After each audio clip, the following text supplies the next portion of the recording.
और ये 4 महीनों में मैंने बहुत सारा स्टडी किया, बहुत सारे मैंने इंटरव्यू लिए, और मैंने देखा कि हमारे पास आज दो कैटेगरी के लोग हैं, एक बिजनेसमैन है और सैलरी वाले लोग हैं। और उनका क्या क्या तकलीफ है मैंने देखा थोड़ा। आज जिनके बिजनेस, बहुत सारे बिजनेस बंद थे, जिनके वजह से उनको इनकम बंद था। जो सैलरी वाले जो लोग हैं उसमें भी 3 प्रकार के जो लोग थे। एक वर्क फ्रॉम होम, जो घर से काम करते थे, लेकिन वर्क फ्रॉम होम का भी बहुत लोगों का सैलरी कुछ कटिंग किया गया। अब 25-30% का सैलरी कटिंग, ऐसा मैंने सुना देखा। और बहुत लोग ऐसे है कि जो घर में है, जो उनके पास काम नहीं था, उनका भी सैलरी बहुत कम हो गया, बहुत लोगों को सैलरी नहीं मिला। और जिनके पास जॉब नहीं था, डेफिनेटली उनके पास कोई इनकम नहीं था। लेकिन मेरा एक सवाल है, मेरा आप लोगों को एक सवाल है कि ऐसा लॉकडाउन पीरियड में भी एक कैटेगरी वाले को किसी प्रकार का तकलीफ नहीं हुआ। ये मैंने अच्छी तरह जाके स्टडी किया, आप चैट बॉक्स में डाल सकते हैं। ऐसा कौन सा कैटेगरी वाले हैं जिनको किसी प्रकार का, मैं फाइनेंस रिलेटेड बात कर रहा हूं, जिनको किसी प्रकार का तकलीफ नहीं था। ऐसा एक कैटेगरी था, और वो था कि जो जो गवर्नमेंट एम्प्लॉय थे, जो रिटायर्ड हो गए थे, उनको जो पेंशन आता था, उनको किसी प्रकार का तकलीफ नहीं हुआ। उनको 1 तारीख हो गया, उनको पेंशन आता था।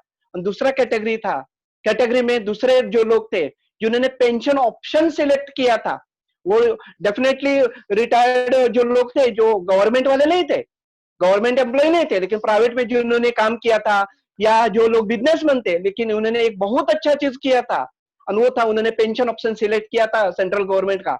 और ये दोनों, ये कैटेगरी के दोनों जो लोग थे, जो गवर्नमेंट एम्प्लॉइज जिन्होंने पेंशन सिलेक्ट किया, उनको किसी प्रकार का फाइनेंशियल तकलीफ नहीं था। ये मुझे बहुत अच्छा लगा इनका।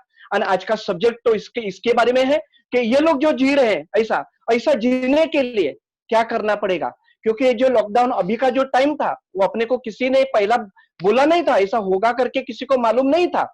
लेकिन ऐसा एक लॉकडाउन हमारे जीवन में आने वाला है। और वो जो रिटायरमेंट है, ये सबको मालूम है, हर एक का एक दिन 60 होने वाला है, और वो तो बहुत लंबा पीरियड है। उसका तैयारी कैसे किया जाए, इसके बारे में आज का सेशन है। मुझे जो बताना है आपको, एक स्टोरी अभी मैं बोलने जा रहा हूँ। और स्टोरी में पूरा मैसेज, मेरा पूरा 1 घंटा का जो अभी मैं आपके साथ जो बात करने वाला हूँ, उसका पूरा मैसेज ये स्टोरी में छुपा हुआ है। मैं स्टोरी बताने जा रहा हूँ, और लास्ट में एक क्वेश्चन आपको पूछने वाला हूँ। तो आपको ये स्टोरी एकदम ध्यान से आपको सुनना पड़ेगा। एक जगह पे ऐसा सिस्टम था, ऐसे पब्लिक लोग जमा होते थे। एक एलिफेंट होता था, एलिफेंट ऐसा एक माला निकालता था, पब्लिक को फिर फेंकता था, और जिसके गले में वो माला गिरती थी, वो उधर का किंग बनता था। और किंग सिर्फ 5 साल के लिए होता था। 5 साल के बाद उसका बाउंड्री के बाहर, का बाउंड्री होता था, उसके बाहर एक जंगल होता था, जंगल में उसको छोड़ दिया जाता था। और जंगल में से एकदम डेंजर जोन था, उधर के हिंस और पशु पक्षी उसको मार डालते थे। ऐसा ही उधर का सिस्टम था। राजा बनने के बाद उसको लाइफ में जो चाहिए सब कुछ मिलता था, लेकिन सिर्फ 5 साल तक। 5 साल के बाद उसको जंगल में जाना पड़ता था। ऐसा ही एक के गले में माला डाल दिया गया, उधर का किंग बन गया, और उसके 5 साल कंप्लीट भी हो गए। जिस दिन 5 साल कंप्लीट हो गए, उधर के सोल्जर्स लोग आए उसको लेके जाने के लिए। खुशी तो कोई जाएगा ही नहीं, वो तो जाना तो मरना सबको मालूम था, तो उसको पकड़ के खींच के लेके जाना पड़ता था। लेकिन वो सोल्जर्स को बोलता क्या है, मुझे पकड़ के लेके जाने के लिए कोई जरूरत नहीं है, मैं खुद होके जंगल में जाने के लिए तैयार हूँ। सोल्जर एकदम सरप्राइज हो गए, उनको एकदम, उनको मालूम पड़ा कि इनको ये मालूम नहीं होगा अभी क्या होने वाला है, या उधर उधर का कल्पना करके ही ये पागल हो गया रहेगा, ऐसा सोल्जर्स को लगा। सोल्जर्स जा रहे थे, उसके पीछे वो किंग जा रहा था, उधर के पीछे भी और सोल्जर्स थे। उधर की जनता वो भी एकदम सरप्राइजली देख रही थी कि राजा इतना खुशी से क्यों जा रहा है। राज का बाउंड्री खत्म होता, एक नदी होती थी, नदी क्रॉस करने के बाद वो जंगल होता था। नदी में जो बोट चलाता, बोट में आके राजा बैठा, बोट चलाने वाला भी सरप्राइज हो गया। हर 5 साल में एक रोने वाले को मैं लेके जाता हूँ, इतना खुशी से बैठा क्यों। उसने राजा को बोला, आप दिखने में वैसे तो पागल तो नहीं लग रहे, आप में ऐसा कुछ तो होगा जिसके वजह से आप इतना खुशी से जाते होंगे। राजा ने बोला, आपने एकदम सही पहचाना, मैं सोच रहा था अभी तक मुझे किसी ने क्यों नहीं पूछा, आपने पूछा करके मैं बता देता हूं। जिस दिन मैं राजा बन गया ना, मुझे मालूम था 5 साल के बाद क्या होने वाला है। इसके लिए उसने क्या किया, पहले साल में राजा बनने के बाद अपने सभी सोल्जर्स को वो जंगल में भेजा, और जंगल ने पूरा क्लीन करके ले लिया, साफ करके ले लिया। उधर के हिंस और पशु पक्षी थे उनको ही मार डाला। वो राजा था, उसका हाथ में पावर था, वो पावर का यूज करके उन्होंने पहले साल में काम करके ले लिया। दूसरे साल में अपने जो मिनिस्टर थे, मिनिस्टर लोगों को जंगल में भेजा, अरे जंगल का एक सुंदर नगर में कैसे कन्वर्ट किया जाए उसका पूरा प्लानिंग तैयार करके ले लिया। तीसरे साल में उधर के जो अच्छे बिल्डर थे, बिल्डर लोगों को जंगल में भेजा और जंगल में अपने लिए एक सुंदर राजमहल का निर्माण किया। स्कूल, कॉलेज, हॉस्पिटल सब उसने तैयार करके ले लिया। चौथे साल में उधर के जो अच्छे व्यापारी थे, व्यापारी लोगों को बोला आप उधर जाके व्यापार डेवलप कीजिए। उसने टैक्स फ्री जोन करके डिक्लेयर किया और उधर व्यापार डेवलप किया और उसने बताया ये 5 सालों में एक जंगल का एक अच्छा नगर में मैंने कन्वर्ट किया है। इधर में सिर्फ 5 साल का राजा था, उधर मैं लाइफ टाइम का राजा बनने वाला हूं और उधर की जनता आज मेरी राह देख रही है। इसके लिए मैं खुशी से मैं जंगल में जा रहा हूं। स्टोरी मालूम पड़ा? ये स्टोरी में आपको क्या मालूम पड़ा? आप चैट बॉक्स में डाल सकते हैं, आप चैट बॉक्स में डाल सकते हैं कि स्टोरी में मालूम क्या पड़ा। पहले राजा ने क्या किया, राजा बन गया करके सिर्फ एंजॉय किया, आगे के बारे में नहीं सोचा। लास्ट के राजा ने क्या किया, अभी का भी सोचा, बाद का भी सोचा, इसके लिए लाइफ टाइम का राजा बन गया। भारत देश में हर एक जन 22 से 25 में कमाना चालू करते हैं। ग्रेजुएशन, पोस्ट ग्रेजुएशन 25 होता है, 25 साल के बाद कमाना चालू कर देते हैं। 50-60 तक बहुत मेहनत करते हैं, बहुत पैसा कमाते हैं और बाद में रिटायर्ड होते हैं। रिटायर्ड का जो आगे का जिंदगी है ये मतलब जंगल है। ये जंगल में सबको जाना है और उसका तैयारी कैसा करने का उसके बारे में ये आज का सेशन है। किसी का जन्म होता है, एक ना एक दिन अपने को जाना है। एक जो लाइफ किसी का कितना है किसी को मालूम नहीं। एक 100 ईयर्स का हमारा जो लाइफ है, ये लाइफ में 3 स्टेज होती है। 0 to 25 ये लाइफ का फर्स्ट स्टेज है, 25 to 60 ये सेकेंड स्टेज है और 60 से लेकर भगवान ने जो भी लाइफ दिया है ये थर्ड स्टेज है। 0 to 25 में हम लोग हमारे पेरेंट्स का जो इनकम है उसके ऊपर हम लोग जीते हैं। हम लोग इनकम नहीं करते, हमारे पेरेंट्स हमारा देखभाल करता है तो उनके ऊपर हम लोग जी रहे हैं। 25 to 60 ये जो एज है उसमें हमारा ओन इनकम होता है, जो हमारे इनकम के ऊपर अपन डिपेंड हो जाते हैं और हम लोग परिवार का सबका ख्याल भी रखते हैं। और साथ साथ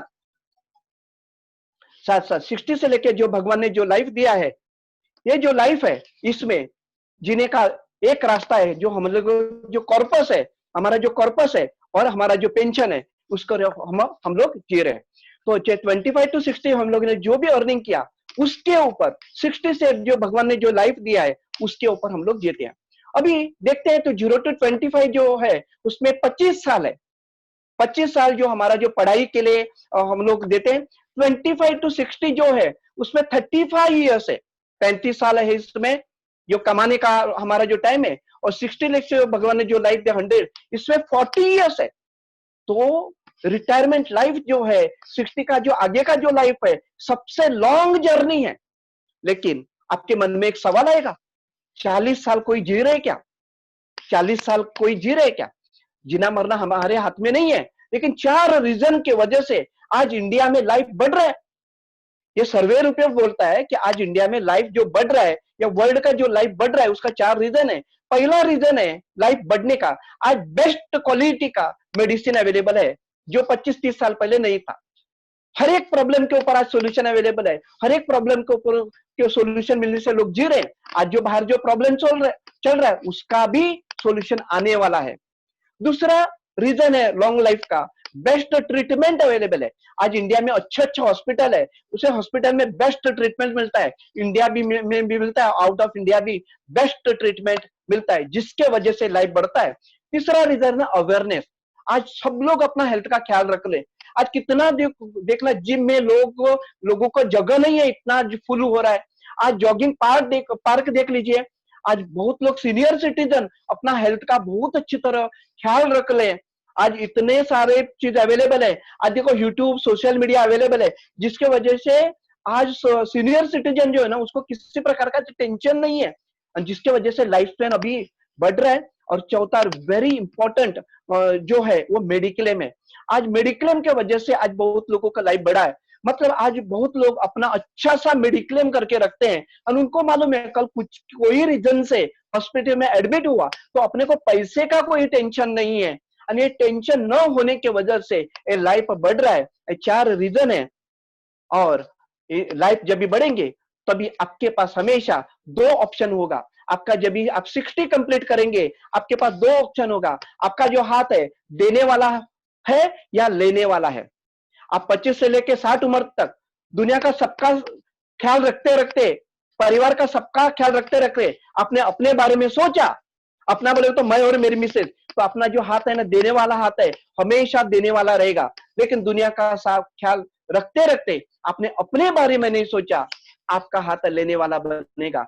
आज बैठ के अपने को डिसाइड करना पड़ेगा, आपको आपका हाथ जो है देने वाला होना चाहिए या लेने वाला होना चाहिए। आज आप डिसाइड कर सकते हैं। लेकिन आज एक मैं सर्वे रिपोर्ट बताने जा रहा हूं। आज मैंने स्टार्टिंग में बताया, आज बहुत लोग अच्छा लाइफ जी रहे हैं। 5 साल का जो राजा बोल रहे हैं ना, ऐसे जीने वाले बहुत लोग हैं जिन्होंने पेंशन ऑप्शन सिलेक्ट किया था, जो गवर्नमेंट में काम किया, ऐसे लोग बहुत सारे हैं। लेकिन आज ये सर्वे रिपोर्ट में क्या मालूम पड़ा, मैं आपको सामने रखता हूँ। Department of health and human services, इन्होंने ये सर्वे किया था। और ये सर्वे में उनको क्या मालूम पड़ा, आज कोई व्यक्ति 25 में कमाना चालू करते हैं, 60 जब रिटायर होते हैं, और रिटायर होने के बाद लोगों का क्या कंडीशन है, उसका ये रिपोर्ट है। और ये रिपोर्ट में मालूम पड़ा 100 में से 63% लोग आज दूसरे के ऊपर डिपेंड है। ये रियल सर्वे रिपोर्ट है। मतलब उनको बच्चों के ऊपर डिपेंड होना पड़ता है। बच्चे लोग देख नहीं रहे तो कोई समाज वाला है वो देखना, वो देख उनके ऊपर डिपेंड होना पड़ता है, और वो भी देखने वाला नहीं होगा। आज लोग 10 में है। ऐसे इंडिया में 63% लोग हैं। 27% लोगों का इंडिया में रिटायर होने के बाद डेथ होता है, और उसमें से 50% लोगों का डेथ एक ही रीजन से होता है, उनको मेडिकल ट्रीटमेंट के लिए पैसे नहीं है। और ऐसे इंडिया में 27% से उसका 50% लोगों का डेथ मेडिकल ट्रीटमेंट के लिए पैसे नहीं करके डेथ होता है। आपने ऐसे लोग देखे कि जिनको मेडिकल ट्रीटमेंट के लिए पैसे नहीं करके डेथ हुआ? मैंने बहुत लोगों को देखा, लेकिन एक एग्जांपल आपके सामने में रखना चाहता हूं। दादर में एक परिवार है, हस्बैंड वाइफ, उनका 2 बेटियां, और उन्होंने महाराष्ट्र में फैमिली थी, और उन्होंने प्राइवेट में उनका जॉब था, और उन्होंने अपना इनकम के हिसाब से जैसा था वैसा उन्होंने दोनों बेटियों को अच्छी तरह पढ़ाया, और दोनों बेटी का शादी करके दे दिया।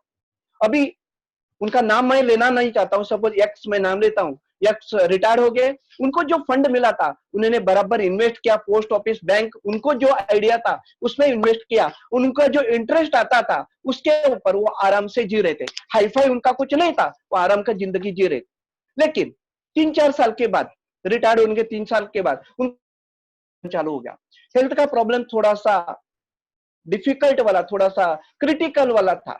उनको दादर में एक हॉस्पिटल में लेके गए, उधर 7-8 दिन ट्रीटमेंट चला उनका, उधर वो ठीक नहीं हुआ। बाद में उनको रिकमेंड किया गया कि कोहिनूर हॉस्पिटल में करीब 22 डेज, 22 दिन ट्रीटमेंट चला, उधर ठीक नहीं हुआ। बाद में उनको रिकमेंड किया ब्रीच कैंडी हॉस्पिटल। अभी अभी ब्रिज कैंडी में ट्रीटमेंट चलता था, इतने मतलब 1 महीना हो गया था, और अभी डिस्कशन चल रहा है कि ये ट्रीटमेंट हम लोग आगे करें या नहीं करें, इसका बारे में डिस्कशन चल रहा था। मैं उनको इनडायरेक्टली जानता हूं। डिस्कशन में कौन बैठे हैं? दोनों बेटियां बैठी है, दोनों उनके हस्बैंड बैठे हैं, दामाद बैठे हैं, उन्हें डिस्कस कर रहे हैं कि ये ट्रीटमेंट हम लोग आगे करें या नहीं करें। मेरा सवाल है, मेरा एज है 60 है, मेरा एज है 65 है, आज मुझे जीना चाहिए नहीं जीना चाहिए, इसका डिसीजन किसने लेना चाहिए? मैंने लेना चाहिए। लेकिन आज मेरे पास पैसा रहेगा तो मेरा डिसीजन मेरा होगा, मेरे पास पैसे नहीं रहेंगे, दूसरे लोग हमारा जीवन का डिसीजन लेते हैं। अभी ये पूरा 22 दिन में करीब 10 लाख का उनका खर्चा हो गया। उन्होंने जो भी इन्वेस्ट किया था वो निकाल के अभी तक का खर्चा हो गया। तब तक उनका डिसीजन था, कोहिनूर में जाना, ब्रिचकंडी में जाना, ये जाना उनका खुद का डिसीजन था, क्योंकि पैसा था। अभी उनका पैसा खत्म हो गया, इसके लिए दूसरे लोग डिसीजन ले रहे हैं। तो हमारा लाइफ का डिसीजन अपने को ही लेना चाहिए, ऐसा मुझे लगता है। लेकिन मेरा एक सवाल है, अभी सपोज समझ के चलते हुए व्यक्ति ठीक हो गया, अभी घर में गए, अभी जिएंगे कैसे? अभी तक उनका वो 10-12 लाख का जो इंटरेस्ट है उसके ऊपर थोड़ा एडजस्ट करके जी रहे थे, अभी तो कैपिटल तो चला गया। इसके लिए मैं हमेशा बोलता हूं कि रिटायरमेंट फंड के साथ साथ पेंशन होना बहुत जरूरत है। आज ये पेंशन होता, अभी जीने का उनको कोई तकलीफ नहीं होता था। 5% लोगों को, ये सर्वे रिपोर्ट बोल रहा हूं मैं आपको, कि 5% लोगों को रिटायर होने के बाद भी काम करना पड़ता है। मैं बोलता हूं कि 60 के आगे पैसे के लिए काम नहीं करना चाहिए। आप हेल्थ अच्छा रखने के लिए काम किया तो चलेगा, समाज सेवा समझ के काम किया तो चलेगा, लेकिन घर चलाने के लिए काम नहीं करना चाहिए। लेकिन आज इंडिया में 5% लोगों को पैसे के लिए, घर चलाने के लिए रिटायरमेंट के बाद भी काम करना पड़ता है। आप कोई एटीएम का सेंटर देखना, ज्यादातर लोग सीनियर सिटीजन उधर सिक्योरिटी में ऐसा कभी भी नहीं होना चाहिए। 4% इंडिपेंडेंट है, जो अपने पैसे के ऊपर जीने वाले इंडिया में 4% लोग हैं। आज लॉकडाउन पीरियड में भी जिनको तकलीफ नहीं है, ये 4% लोग हैं। ना उनको बच्चे के ऊपर डिपेंड नहीं होना पड़ता है, ना उनको काम नहीं करना पड़ता है। ऐसे इंडिया में 4% लोग हैं और 1% लोग वेल्दी है। मतलब टाटा बिरला अंबानी जैसे इंडिया में 1% लोग हैं। ये परिस्थिति इंडिया में ऐसा ही रहेगा। आज बैठ के अपने को डिसाइड करना पड़ेगा इसमें से आपको किस में आना है। आप चैट बॉक्स में डाल सकते हैं आप किस में आना चाहते हैं। आप ये परसेंटेज में कौन सा परसेंटेज सिलेक्ट करना चाहते हैं, आप चैट बॉक्स में डाल दीजिए। मैंने एक क्वेश्चन बहुत लोगों को पूछा, आज सब लोगों ने मुझे बोला कि मैं 4% में आना चाहता हूं, 1% में आना चाहता हूं। लेकिन ये 5% में बहुत लोग आना चाहते हैं, लेकिन 95% लोग नहीं आते। 95% लोग नहीं आता है। ये जो 63% जो परसेंटेज है ना, ये मैं बोलता हूँ कि जीवन का बहुत बड़ा खड्डा है। ये खड्डे में लोग क्यों गिरते हैं? इतना साल हम लोगों ने काम किया, इतना सारा हम लोगों ने पैसा कमाया, इतना होने के बावजूद 60 के आगे लोगों को दूसरे के ऊपर डिपेंड क्यों होना पड़ता है? ये खड्डे में लोग क्यों गिरते हैं? उसके 5 रीजन है। ये 5 रीजन अपने को समझ में आ गया, ये खड्डे में हम लोग गिरेंगे नहीं। मैं समझता हूं कि ये 5 रीजन अपने को ये खड्डे में गिरने का समझना पड़ेगा, अच्छी तरह समझना पड़ेगा। और हमारे जो नियर डियर जो लोग हैं, हमारे जो करीब वाले लोग हैं, उनको ये बताना पड़ेगा, तो जिसके वजह से वो लोग भी ये खड्डे में नहीं गिरे। पहला रीजन निकला ये 63% में जाने का, कि ये 60 का आगे का जर्नी का गाइडलाइन देने वाले बहुत कम कम लोग हैं। ये इसके बारे में कोई नहीं बोलता है। क्यों नहीं बोलता है? ये बताने के लिए बहुत डिफिकल्ट है, समझने के लिए भी डिफिकल्ट है, और ये काम बहुत कम लोग करते हैं।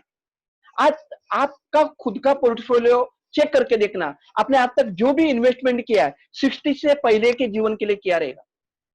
आपने जो भी इन्वेस्टमेंट किया 60 के पहले के लिए जीवन के लिए किया, जो भी आपको बेचने के लिए आया उन्होंने भी आपको, उनको आपने सजेस्ट किया मुझे शॉर्ट टर्म चाहिए, आप चेक करके देख लो। वो देना चाहता है कि 60 आगे, लेकिन आपने ना बोला इतना लॉन्ग टर्म नहीं चाहिए। ये मेरा एक्सपीरियंस है, मैं बोल रहा हूँ। ये रीजन की वजह से आज 60 का आगे का तैयारी नहीं होता है। ऐसा बताने वाला आपको कोई मिलता नहीं, जिसके वजह से लोग 63% में गिरते हैं। पहला रीजन निकला। सेकेंड रीजन निकला कि 25 से लेके 60 उम्र लाइफ में बहुत सारे प्रॉब्लम है। फाइनेंस रिलेटेड मैं बात कर रहा हूँ। लोगों को कौन सा चीज पहला करना, कौन सा चीज बाद में करना, ये मालूम नहीं पड़ता है। लोग अपने को लास्ट प्रायोरिटी देते हैं। ये दूसरा रीजन निकला है खड्डे में गिरने का। आप चेक करके देखना, आपने अपने जीवन के लिए क्या किया, अपने बच्चे के लिए जो चाहिए किया रहेगा, अपने बारे में सोचा नहीं होगा। आप चेक करके देखो, ये मेरा एक्सपीरियंस मैं बोलता हूँ। मैं पर्सनली आप लोगों को जानता नहीं अभी, लेकिन मैं बोलता हूँ मेरा एक्सपीरियंस है। अपने मम्मी डैडी को पूछ के देखना, उन्होंने अपने जीवन के लिए क्या किया। आपके जो चाहिए उन्होंने किया रहेगा, उन्होंने खुद के लिए जो चाहिए वो किया नहीं रहेगा। ये सेकंड रीजन निकला ये खड्डे में गिरने। तीसरा रीजन है हर एक का स्वभाव अलग अलग है। बहुत लोग हमको बोलते हैं कि 60 उम्र के बाद जिएगा, इसका क्या गारंटी, कभी का तभी सोचे, अभी तो लाइफ एंजॉय करने दो, ऐसा बोलते। जिन्होंने बोला वो लोग आज जी रहे हैं, आज उनके पास पैसे नहीं है, आज पैसे उनके पास नहीं है। जीना मरना अपने हाथ में नहीं है। लाइफ रह गया तो क्या करेंगे, इसके पास किसी के पास आंसर नहीं है। चौथा और वेरी वेरी इंपॉर्टेंट रीजन है always postpone planning, waiting for favourable time and money which rarely happen. लोग प्लान पोस्टपोन करते हैं। क्यों करते हैं? उनको प्रॉब्लम है। क्या प्रॉब्लम है? पैसे का प्रॉब्लम है। दूसरा क्या प्रॉब्लम है? ये समझने के लिए उनके पास टाइम नहीं है, और इसके वजह से लोग प्लान पोस्टपोन करते हैं। जो लोग प्लान पोस्टपोन करते हैं उनके जीवन में 99% प्लान बनता नहीं। आज तक आपने कितना चीज बाद में बोला होगा, अभी तक नहीं हो गया रहेगा। आप चेक करके देखना, अपने आप का आप चेक करके देखना। मराठी में कहावत है, नंतर म्हटलं की अंतर पडतं, बाद में बोला तो कोई चीज होता नहीं। इसके लिए मैंने मेरे जीवन के लिए एक नियम किया, अच्छा चीज को कभी बाद में बोलना नहीं, खराब चीज जल्दी करना नहीं। लेकिन एग्जैक्टली लोग उल्टा करते हैं, खराब चीज जल्दी जल्दी करते हैं, अच्छा चीज सोच सोच के करते हैं। एक एग्जांपल बता दूं, कोई सपोज सिगरेट पीता है, कोई ड्रिंक्स करता है, वो बचपन से सीख के नहीं आता है, कोई ना कोई उसको ऑफर करता है, तभी उसने क्या करना चाहिए? सपोज किसी ने ऑफर किया एक बार, तो उसने क्या करना चाहिए? डैडी को पूछ के बोलता हूं, है ना, पोस्टपोन करना चाहिए था उसको कि मिसेस को बोल के मैं आपको बोलता हूं, ऐसा करके सब पोस्टपोन किया होता, ये चीज उसके जीवन में कभी नहीं होता, क्योंकि पोस्टपोन किया चीज कभी नहीं होता है। लेकिन वो सोचता है एक बार लेने से क्या प्रॉब्लम, बाद में जिंदगी भर का आदत लगता है उसमें। लेकिन मैं बोलता हूं, मैंने 16वें उम्र से पैसा बचाना का चालू किया, कमाना भी चालू किया, पैसा बचाना भी चालू किया, उसका मुझे बहुत बेनिफिट हुआ। आज का जो जनरेशन है उनको मैं बोलता हूँ, जो 25 26 30 साल के हैं, राजा मैंने 16वें उम्र से पैसा बचाना चालू किया, आप अभी से चालू कर लो, आपको बहुत बेनिफिट होगा। वो क्या बोलता मालूम है? मम्मी को पूछना पड़ेगा, डैडी को पूछना पड़ेगा, वाइफ को पूछना पड़ेगा, ऐसा बोलता है। जो पूछना चाहिए वो पूछता नहीं, जो नहीं पूछना चाहिए पूछता करके बोलता है, और लोग प्लान पोस्टपोन करते हैं, उनके जीवन में आगे जाके तकलीफ होता है। एंड लास्ट रीजन ये खड्डे में गिरने का, आपको इस प्रकार का कोई व्यक्ति नहीं मिलता है जो आपके पीछे लग के करवा के ले ले। आप खुद होके, आप लिख के रखना पड़ेगा डायरी में, आप खुद होके 60 का आगे का जर्नी का तैयारी कभी नहीं करोगे। आपको ऐसा एक व्यक्ति चाहिए जो आपका पीछे लग के करवा के ले लो। ऐसा व्यक्ति आपके जीवन में आपको मिलता ही नहीं, जिसके वजह से लोग एक 63% का जो खड्डा है ना उसमें गिरते हैं। बच्चे जो भी छोटे होते हैं ना, है ना, मम्मी सब चीज, मम्मी डैडी उसके ऊपर छोड़ते नहीं, कुछ चीजें छोड़ देते हैं, लेकिन कुछ चीजें करवा के लेते हैं। याद रखना, बच्चे के लिए उनका कुछ चीजें करवा के लिया मम्मी डैडी ने, इसके वजह से बच्चे अच्छे बने, डॉक्टर बने, इंजीनियर बने, चार्टर्ड अकाउंटेंट, सब कुछ छोड़ दिया होता तो इस तरह से नहीं होता था। ये रिटायरमेंट प्लानिंग भी है, 60 का आगे का जो प्लानिंग है वो आपके ऊपर छोड़ के नहीं चलेगा। आपके पास एक ऐसा व्यक्ति होना चाहिए जो पीछे लग के करवा के ले ले, और इस प्रकार का व्यक्ति आपको मिलता नहीं, जिसके वजह से लोग एक 63% में गिरते हैं। तो मेरा एक रिक्वेस्ट है सबको कि इसका तैयारी अपने को करना पड़ेगा। जो अपने को आज जिन्होंने आपको इनवाइट किया है वो ये ख्याल रखने वाला व्यक्ति है आपका, वो ये जर्नी का ख्याल रखना चाहता है, तो ये अपने को बैठ के अच्छी तरह समझ के इसका प्लानिंग करना पड़ेगा। मेरा एक एक्सपीरियंस आपके सामने रखता हूं।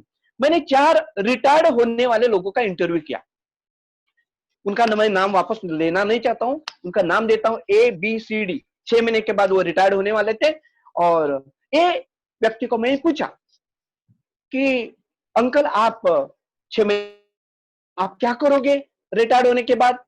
ए अंकल बोलते हैं, लाइफ में जो जो चीज नहीं किया वो सब चीज मैं अभी करने वाला हूं।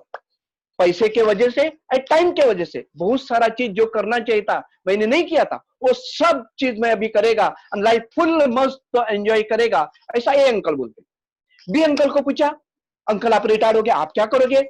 बी अंकल बोलते हैं, मैं आराम का जिंदगी जिएगा, मेरे पास इतने पैसे नहीं कि बहुत मजा करूं, लेकिन आराम का जिंदगी जी सकता हूं, इतना पैसा मेरे पास में है, मैं आराम का जिंदगी जिएगा, ऐसा भी अंकल बोलते। सी अंकल को पूछा, अंकल आप रिटायर आप क्या करोगे? सी अंकल बोलते हैं कि मुझे मालूम है मैं रिटायर होने वाला हूँ 6 महीने के बाद, लेकिन राइट गाइडलाइन मुझे नहीं मिला अच्छी तरह, और पैसे का प्रॉब्लम भी था, पैसे का प्रॉब्लम भी था, जिसके वजह से मैं पैसा बचा नहीं पाया। मुझे तो 60 के बाद मुझे काम तो करना ही पड़ेगा, क्योंकि मेरे पास कोई प्लानिंग नहीं है, और आपके पास जॉब रहेगा तो मुझे बता देना, ऐसा सी अंकल बोलते। डी अंकल को पूछा, डी अंकल आप रिटायर आप क्या करोगे?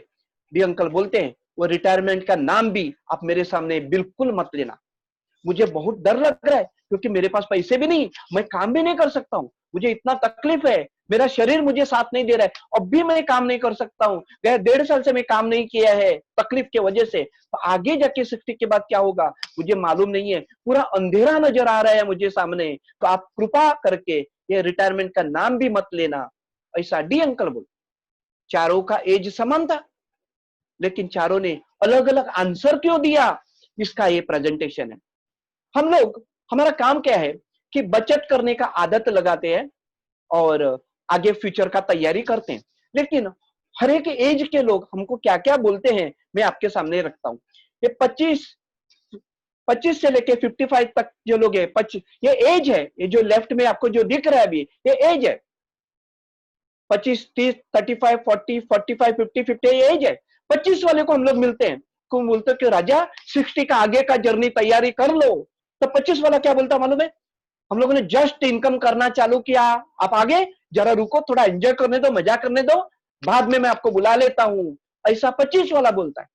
30 वाले का पास पहुंचता है, बोलता है कि हमारा जस्ट शादी विधि है, शादी का होने के बाद थोड़ा खर्चा बिरचा है, मस्त अच्छी तरह, शादी तो एक ही बार होती है लाइफ में, और एक अच्छी तरह शादी करना चाहता हूं, और ये होने के बाद मैं आपको बुला लेता हूं, ऐसा 30 वाला बोलता है।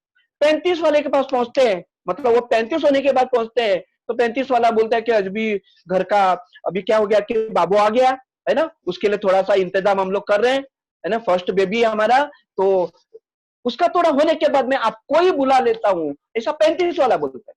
40 वाले के पास पहुंचा, वो बोलता है कि फैमिली बोल रहे कार चाहिए, ट्रेन बिन का जो चक्कर है ना, ये रिक्शा भिक्षा का तो थोड़ा तकलीफ है, तो एक कार लेंगे, हमारा ड्रीम कार है, एक छोटा सा एक कार लेंगे, और उसके लिए थोड़ा सा अरेंजमेंट कर रहा हूं, और बाद में मैं आपको बुला लेता हूं, ऐसा 40 वाला बोलता है। 45 वाला क्या बोलता है, बोलता है कि हम लोग, हमारा जो घर है, एक छोटा घर है, हमारा अभी फैमिली बढ़ गया, तो हम लोग एक बड़ा घर लेना चाहते हैं, थोड़ा बड़ा वाला 2 BHK लेना चाहते हैं अभी, और उसके लिए मैं सब लोन बिन का प्रोसेस कर रहा हूँ, है ना, इसमें थोड़ा सा टेंशन में किस तरह से होगा, ये होने के बाद मैं आपको बुला लेता हूं, ऐसा 45 वाला बोलते हैं। 50 वाले के पास पहुंचता हूं, तो 50 वाला बोलता है कि मेरा बेटा बोलता है कि डॉक्टर होना, बोलता है, मैंने सोचा भी नहीं था, बेटी बोलते मुझे पायलट होना चाहिए, हमारे जमाने में इतना खर्चा नहीं था, अभी बहुत तो इसका डोनेशन बिनेशन का बहुत चक्कर है, तो इसका मैं पैसे का अरेंजमेंट में लगा हुआ हूं, ये होने के बाद मैं आपको बुला लेता हूं, ऐसा 50 वाला बोलता है। 55 वाले के पास पहुंचता हूं, तो हमको बोलते हैं कि राजा आप मुझे बताओ, बेटी का शादी इंपॉर्टेंट है कि मेरा रिटायरमेंट प्लानिंग ज्यादा इंपॉर्टेंट है? एक बार बेटी की शादी हो गया तो मेरा पूरा जिम्मेदारी अभी खत्म हो जाता है, मैं आपको ही, आपका ही बुलाने वाला हूं, आपका ही नंबर है अभी, ऐसा 55 वाले बोलते हैं। एंड 60 वाले के पास मैं पहुंचता हूं, 60 वाला बोलते हैं कि आपने बहुत लेट कर दिया, आपने बहुत पहला आना चाहिए था, अभी मेरा तो इनकम तो बंद हो गया अभी, ऐसा 60 वाला बोलता है। मैं तो गया था ना आपके पास में, आपने अलग अलग रीजन से पोस्टपोन किया ना, और पोस्टपोन किया चीज होता नहीं है, ये सर्वे रिपोर्ट बोलता है, कोई भी चीज बाद में बोलता है तो होता ही नहीं, ये सर्वे रिपोर्ट बोल रहा है। लेकिन ये पोस्टपोन करने के हर एक एज ने, जिन्होंने पोस्टपोन किया, या आज आप जो बैठे हैं, आप लोग भी पोस्टपोन किया 60 का प्लानिंग के लिए, तो उनका जीवन में क्या हो रहा है, इसका एक प्रेजेंटेशन आप देख लीजिए। ये जो है, ये कॉस्ट ऑफ डिले इसका नाम है, मतलब आपने जो डिले करते हैं उसका कितना कॉस्ट लगता है, ये प्रेजेंटेशन से आपको मालूम पड़ेगा। कोई एक व्यक्ति महीने का 10,000 रुपया बचा देती है, ये कोई प्लान नहीं है, एक एग्जाम्पल है, कोई व्यक्ति महीने का 10,000 रुपया बचा लेती है, किसके लिए? 60 का आगे का जर्नी के लिए, 60 के लिए फंड जमा करने के लिए। 25 वाला व्यक्ति महीने का 10,000 रुपया बचाता है, उनके पास 1,42,47,103 तैयार होता है, 6% का कैलकुलेशन से फिगर लिखा हुआ है। लेकिन उसने क्या बोला, मैं बाद में करता हूं। 30 वाले ने चालू किया, मतलब उसका 830 होने के बाद चालू करता है, तो उसके पास 1 करोड़ ही तैयार होता है। 5 साल डिले किया उसने, 5 साल डिले किया, उसके 42 लाख रुपीस कम मिलता है, ये बहुत कम लोगों को मालूम है, इसको कॉस्ट ऑफ डिले बोलते हैं। 35 वाले ने किया, उसको खाली 69 लाख रुपीस मिलता है। 40 वाले ने किया, खाली 46 लाख रुपीस मिलता है। 45 ने किया, 29 लाख रुपीस मिलता है। 50 वाले ने किया, 16 लाख रुपया मिलता है। 55 वाले ने किया, खाली 6 लाख रुपया मिलता है। और 60 वाला तो कर ही नहीं सकता है, 60 वाला तो कर ही नहीं सकता है। अभी देखना, ये ABCD के बारे में जो बताया था मिस्टर ए, ये 25 और 30 में जिन्होंने चालू किया वो ए वाले लोग है, ए वाला जो है अंकल बताया था ना, ये मिस्टर ए है। तो 1,42,00,000 मिला, 1 करोड़ मिला, तो कैसा जिंदगी जिएगा, मस्त जिंदगी जिएगा कि नहीं, जिन्हें जो चाहिए वो कर सकता है, इतना पैसा मिलेगा। तो जो बी वाले जो है ना 30, 40 एंड 45 में जिन्होंने चालू किया, ये बी वाले है, इतना पैसा मिलेगा तो आराम का जिंदगी जी सकता है, बहुत मजा नहीं कर सकते, इतना इतना पैसे में मजा करने वाला नहीं, कि आराम का जिंदगी जी सकता है, ये बी वाले अंकल है। जो 50 और 55 में जो चालू किया वो सी वाले अंक है, इतना पैसे से कुछ चलेगा नहीं। आज मेडिकल का बिल जरा चेक करके देखना, आज जो बाहर जो प्रॉब्लम चल रहा है, बिल करीब से 7 लाख से 12-15 लाख का मिनिमम बिल आ रहा है, तो इतना पैसा रहेगा तो ये पैसा मेडिकल में भी जा सकता है। इसके लिए काम तो करना ही पड़ेगा, ऐसा सी अंकल ने बोला था। और डी अंकल जो है ये 60 वाला है, ये है उनके ऊपर कोई ऑप्शन नहीं है। बच्चों का डिपेंड हो जाओ, काम तो कर ही नहीं सकता है, वृद्धाश्रम में जाके रहना, यही ऑप्शन डी वाला के पास होता है। मेरा एक सवाल है, सीरियस क्वेश्चन आपको मैं पूछना चाहता हूं, आप क्या बनना चाहते हैं? ए बी सी डी में आप क्या बनना चाहते हैं? आप चैट बॉक्स में डाल सकते हैं, आप चैट बॉक्स में डाल सकते हैं आप क्या बनना चाहते हैं। लेकिन मैं समरी बताने जा रहा हूं, आप जब ये 60 कंप्लीट करोगे, आप जब ये 60 कंप्लीट करोगे, आपके पास बहुत कुछ रहेगा, आपके पास बहुत कुछ एसेट्स रहेगा।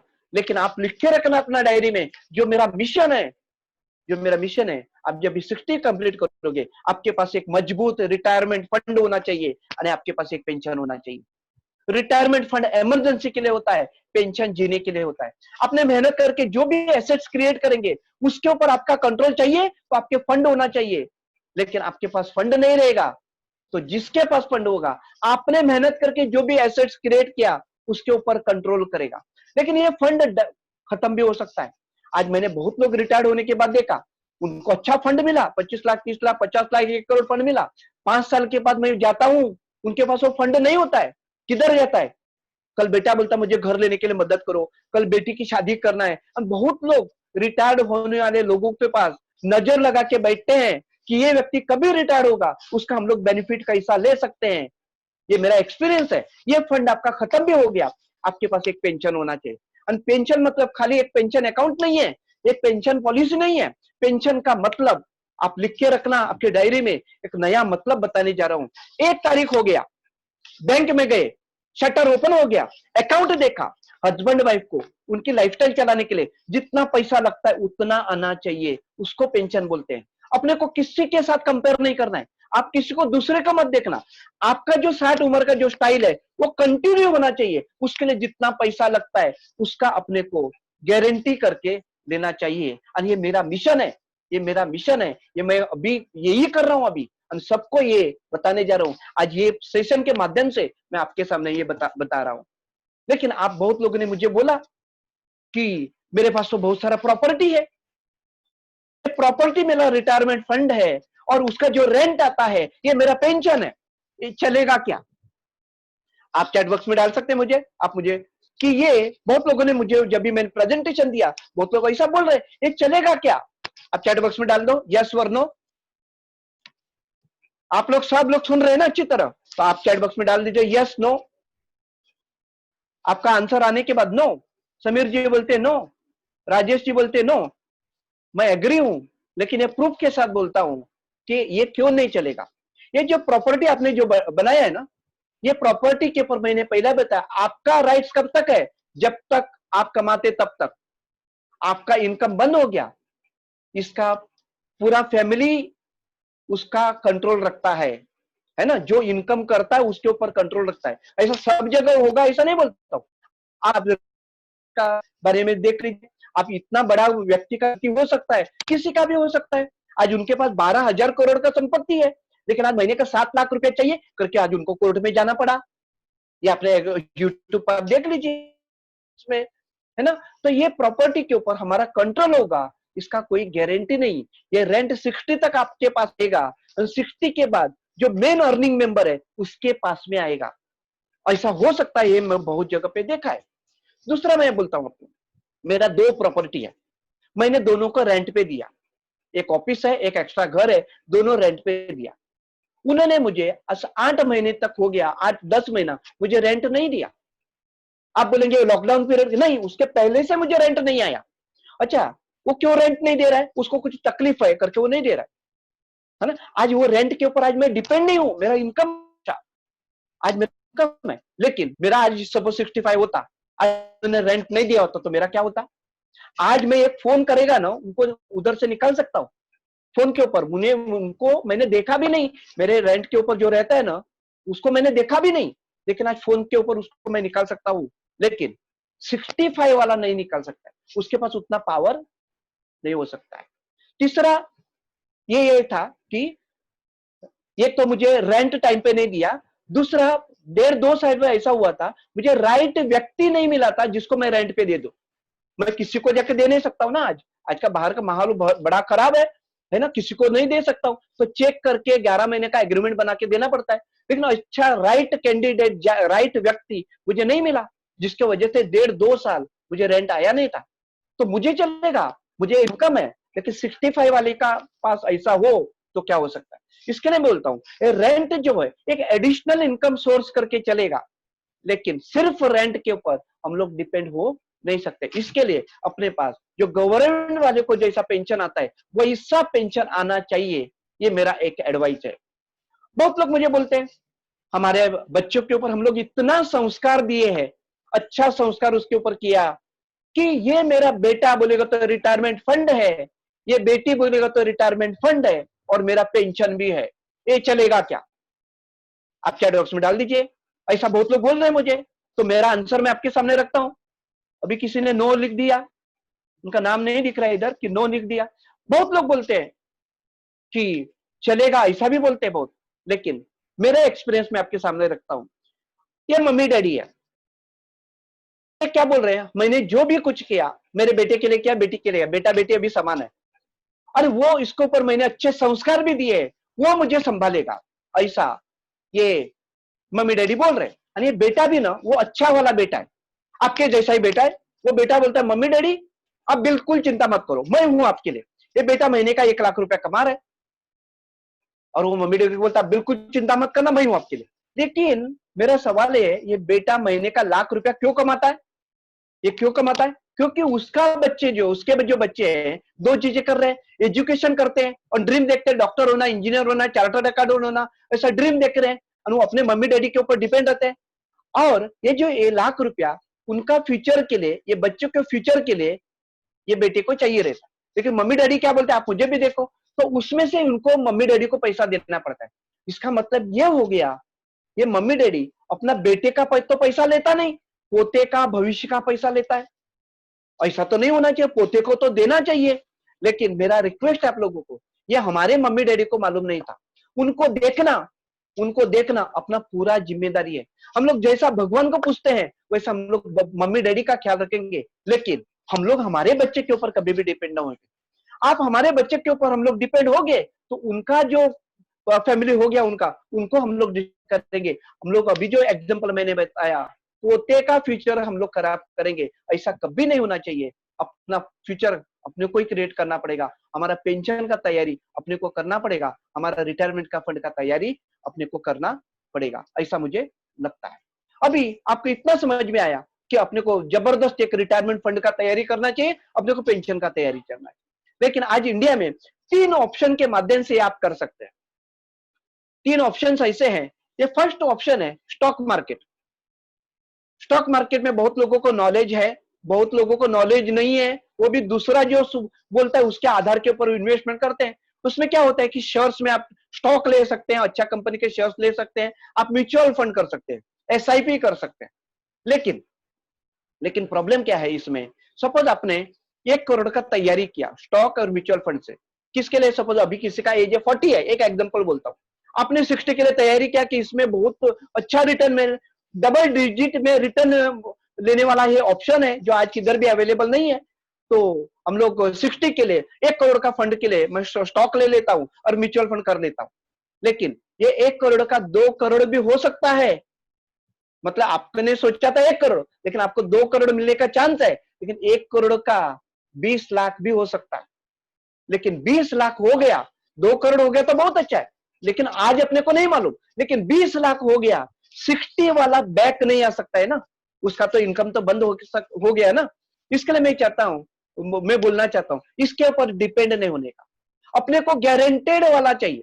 तो आपने दूसरा एक ऑप्शन है जो रेपो रेट रिलेटेड होता है, बैंक ऑप्शन है, जो आरबीआई जो कंट्रोल करती है, ऐसे वाला ऑप्शन है जिसमें आप फिक्स डिपॉजिट कर सकते हैं, रिकरिंग डिपॉजिट कर सकते हैं, और सबसे एक बेस्ट ऑप्शन है पीपीएफ के ऊपर कर सकते हैं, पीपीएफ में आप इन्वेस्ट कर सकते हैं। लेकिन इसमें एक प्रॉब्लम क्या है, ये रेपो रेट रिलेटेड है। मतलब क्या है रेपो रेट, मतलब क्या है, रिजर्व बैंक ऑफ इंडिया बैंकों को जो रेट से शॉर्ट टर्म लोन देते हैं उसको रेपो रेट बोलते हैं, और उसके ऊपर बैंक का एफडी का रेट डिपेंड होता है। मतलब आज जो पहला 20 साल पहले 14.5% था, 14.5% रेपो रेट था, आज ये साल में 4% हो गया, एंड ऑफ द ईयर 3.5% होता है। रेपो रेट का 1%, 2% ऊपर अपने को एफडी के ऊपर इंटरेस्ट मिलता है। तो आज एफडी का इंटरेस्ट रेट कितना है? 5% है, 5.2% है एसबीआई का। रेपो रेट 4% है, तो 1% ऊपर मिलता है। तो आज 4% है, तो 5 साल के बाद क्या होगा, 10 साल के बाद क्या होगा, 20 साल के बाद क्या होगा? तो इसके ऊपर हम लोग डिपेंड नहीं हो सकते। तो अपने को ऐसा ऑप्शन होना चाहिए जो गारंटेड हो, कम मिलेगा चलेगा, लेकिन इतना ही मिलना चाहिए, ऐसा ऑप्शन लेना पड़ेगा। लेकिन ये रेपो रेट, इसमें हम लोग डिपेंड नहीं हो सकते हैं। और तीसरा ऑप्शन है इंश्योरेंस रिलेटेड। इंश्योरेंस रिलेटेड मतलब लाइफ इंश्योरेंस कॉर्पोरेशन में हम लोग इन्वेस्ट कर सकते हैं। लेकिन लाइफ इंश्योरेंस कॉर्पोरेशन में, एलआईसी में हम लोग इन्वेस्ट करते हैं, ये ना स्टॉक मार्केट के ऊपर डिपेंड है। इसमें अपने को जो रिटर्न जो मिलता है वो स्टॉक मार्केट के ऊपर डिपेंड नहीं है। आज मार्केट इतना डाउन हो गया, बहुत लोगों का 30-40% प्रिंसिपल गया, रिटर्न तो छोड़ दो, प्रिंसिपल माइनस हो गया। तो इसका लेकिन लाइफ इंश्योरेंस कॉर्पोरेशन का रिटर्न स्टॉक मार्केट के ऊपर नहीं है, रेपो रेट रिलेटेड भी नहीं है। आज बैंक का इतना 14.5% से आज 4% हो गया, लेकिन लाइफ इंश्योरेंस कॉर्पोरेशन अपना जो रिटर्न कम नहीं किया। लास्ट 10 साल से पहले जो दे रहे थे वही रिटर्न अभी अपने को मिलता है। तो इसके ऊपर मतलब गारंटेड रिटर्न इसमें अपने को कर सकते हैं। साथ साथ अपने को और कुछ फायदे हैं, मैं आपके सामने रखता हूं। आज आज दो बहुत बड़ा रिस्क है लाइफ में। एक रिस्क है अपने को लंबा जीना, पैसे नहीं है, लंबा जीना एक बहुत बड़ा रिस्क है लाइफ में। लंबा जीने का रीजन मैंने आपको बताया, और बीच में जल्दी डेथ होना ये बड़ा रिस्क है। आज कोई 25 से 7 साल में जो पैसा कमाती है उसका बीच में डेथ हो गया, ये रिस्क है। लंबा जीना भी रिस्क है, जल्दी मरना भी रिस्क है। 25 से 60 साल में हम लोग हमारे फैमिली के फाइनेंशियल एसेट्स है। 25 से 60 उम्र तक हम लोग हमारे फैमिली का फाइनेंशियल एसेट है, मतलब हम लोग हमारा पूरा परिवार चलता है। लेकिन 60 के बाद हमारा इनकम बंद होता है, हम लोग फाइनेंशियल लाइबिलिटी बनते हैं। हमारे पास रिटायरमेंट फंड नहीं होगा, पेंशन नहीं होगा, तो हमारे फैमिली के ऊपर हम लोग फाइनेंशियल लाइबिलिटी बन जाते हैं। लेकिन लाइफ इंश्योरेंस कॉर्पोरेशन से हम लोग प्लानिंग करते हैं, तो बीच में कल कुछ हो गया, बीच में कुछ लाइफ को कुछ प्रॉब्लम आ गया, तो हम लोग फैमिली को हमारा एक इंश्योरेंस कवरेज मिलता है, सिक्योरिटी होता है, और हम लोगों को कुछ प्रॉब्लम नहीं, हम लोग लंबा जिए तो 60 के बाद अपने को रिटायरमेंट फंड और पेंशन मिल सकता है। एक बचत में दोनों चीज हम लोग कर सकते हैं, वो लाइफ इंश्योरेंस के पास ऐसे प्लान अवेलेबल है। वो डिटेल में हम लोग अभी ग्रुप में बात नहीं करेंगे, डिटेल में 1-to-1 बैठ के आपके साथ बात करेंगे। जिन्होंने आपको इनवाइट किया 1-to-1 वो आपको बैठेंगे, आपके साथ बैठेंगे, चर्चा करेंगे आपका बजट के हिसाब से, आपके इनकम के हिसाब से, आपका सब जिम्मेदारी के हिसाब से वो आपको प्लानिंग करके दे देंगे। लेकिन आज मेरा एक सवाल है, आज इंडिया में 1000 टाइप का इन्वेस्टमेंट अवेलेबल है, जो आज उसमें से 2-3 मैंने आपको बताया, अभी 2-3 ऑप्शन जैसे अभी मैंने बताए, वैसे 1000 अलग अलग प्रकार के ऑप्शंस अवेलेबल है। लेकिन मेरा सवाल ये है, आज एक ऐसा इन्वेस्टमेंट है इंडिया में जो हाईली एजुकेटेड लोग भी करते हैं, जिनका एजुकेशन कम है वो भी करते हैं। मेरा सवाल है, ध्यान से सुनना, आपको आंसर देना है, चैट बॉक्स में डालना है। हाईली एजुकेटेड लोग भी कर रहे हैं, जिनका एजुकेशन कम है वो भी कर रहे हैं, जिनका इनकम बहुत हाई इनकम ग्रुप भी करता है, जिनका इनकम कम है वो भी कर रहा है, यंग जनरेशन भी कर रहा है, रिटायर्ड लोग भी कर रहे हैं। ऐसा कौन सा इन्वेस्टमेंट है, आप चैट बॉक्स में डाल दीजिए, ऐसा कौन सा इन्वेस्टमेंट है। ये सभी प्रकार का ग्रुप ये इन्वेस्टमेंट करते हैं। आंसर अभी तक आया नहीं, आप कंफ्यूज है। लाइफ इंश्योरेंस नहीं, लाइफ इंश्योरेंस को तो बोलना पड़ता है, आपने कितना, आपके पास कितना व्यक्ति ने आया, कितना तरह एक्सप्लेन करना पड़ता है। मैंने बताया कि ऐसा इन्वेस्टमेंट किसी को कुछ बोलना नहीं पड़ता है, किसी को एक्सप्लेन नहीं करना पड़ता है, किसी को कन्विंस नहीं करना पड़ता है, फिर भी लोग खुद होके कर रहे हैं, खुद होके ऐसा कर रहे हैं। और ये 6 प्रकार के जो मैंने बताया, मैं टाइम कम है करके मैं डायरेक्ट बोलता हूं आपको। आज एक ऐसा इन्वेस्टमेंट है fix deposit, bank fix fixed deposit एक ऐसा इन्वेस्टमेंट है, ये मैंने 6 कैटेगरी के जो लोग बताया वो सब लोग कर रहे हैं। और फिक्स्ड डिपॉजिट तो क्या होता है कि कुछ बहुत बड़ी बात नहीं है, लेकिन एक क्या होता है कि हमारे 25 लाख का सपोज एक एग्जांपल बोलता हूँ, एफडी होता है, एक हमारे पास एक कॉन्फिडेंस है, एफडी बुलाते कॉन्फिडेंस है, कभी भी चाहिए हम लोग उसमें से निकाल सकते हैं, है ना। कैश इज किंग बोलते हैं, कैश इज किंग बोलते हैं। तो एफडी एक कैश हो गया। आज किसी को प्रॉब्लम है, आपके पास एक 25 लाख का एफडी है, आप कभी भी जाके विड्रॉ कर सकते हैं, आप यूज कर सकते हैं। तो एक एफडी एक ऑप्शन है, ये आज सब लोग कर रहे हैं। आज एक 25 लाख का एफडी बनाना है, सपोज आप, आज इनकम अलग है, एक 25 लाख का एफडी हमारे पास होता तो आज कितना कॉन्फिडेंस होता, आप चेक करके देख लो, है ना। तो आज एक 25 लाख का एफडी कल का कल जाके कैसा करने का, इसका एक आइडिया आपके सामने में शेयर कर रहा हूं। आज सपोज एक 25 लाख का एफडी करना है, ट्रेडिशनल एफडी की मैं बात कर रहा हूँ, बैंक का एफडी का मैं बात कर रहा हूँ। तो सबसे पहले 25 लाख रुपया अपने पास होना जरूरी है, तो ये हम लोग करा सकते हैं। 25 लाख रुपया पूरा पैसा अपने पास चाहिए। आपके पास थोड़ा पैसा कम है, सपोज आपके पास 24 लाख रुपया है, 1 लाख रुपया कम है, बैंक के साथ बहुत अच्छा रिलेशन है, ब्रांच मैनेजर आपके अंकल ही है, ऐसा समझ के चलना। आप बोल सकते हैं 1 लाख रुपया 2 महीने का बाद देता हूं, आप 25 लाख का एफडी अभी दे दो, ऐसा पॉसिबल है? बिल्कुल नहीं। ब्रांच मैनेजर बोलेंगे आप पूरा 25 लाख रुपया लेके आना, या जितना पैसा उनका उतने का ही बना लो, ऐसा ब्रांच मैनेजर बोलेंगे।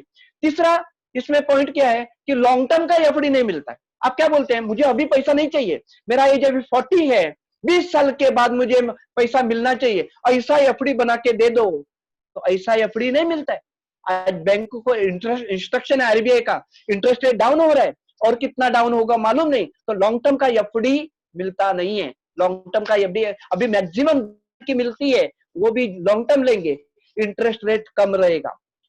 चौथा पॉइंट इसमें जो रिटर्न आता है वो टैक्सेबल है। मतलब आपने 25 लाख का एफडी बनाया, उसका सब 40 लाख रुपया मिलने वाला है, जो 15 लाख आएगा वो टैक्सेबल है, बैंक टीडीएस कट करेगा या आपको इनकम में दिखा के टैक्स भरने को आएगा। और पांचवा पॉइंट, इसमें कैपिटल का गारंटी सिर्फ 5 लाख का है। आपने 25 लाख का एफडी किया और कल बैंक में कुछ प्रॉब्लम आ गया, आज कपोल कोऑपरेटिव बैंक को प्रॉब्लम आया, है ना, कोऑपरेटिव बैंक को प्रॉब्लम आया, इसमें सपोज आपका 25 लाख रुपया होता, सिर्फ आपको 5 लाख रुपया मिलता था, बाकी पैसा आपको गया कि 5 लाख का गवर्नमेंट गारंटी होती है, और वो 5 लाख इकट्ठा नहीं देंगे आपको, आज 1000 रुपया देंगे, कल 2000 रुपया देंगे, इस तरह से टुकड़ा टुकड़ा में आपको पैसा दिया जाएगा। ये ट्रेडिशनल जो बैंक का एफडी है उसके बारे में ये मैंने जानकारी दिया।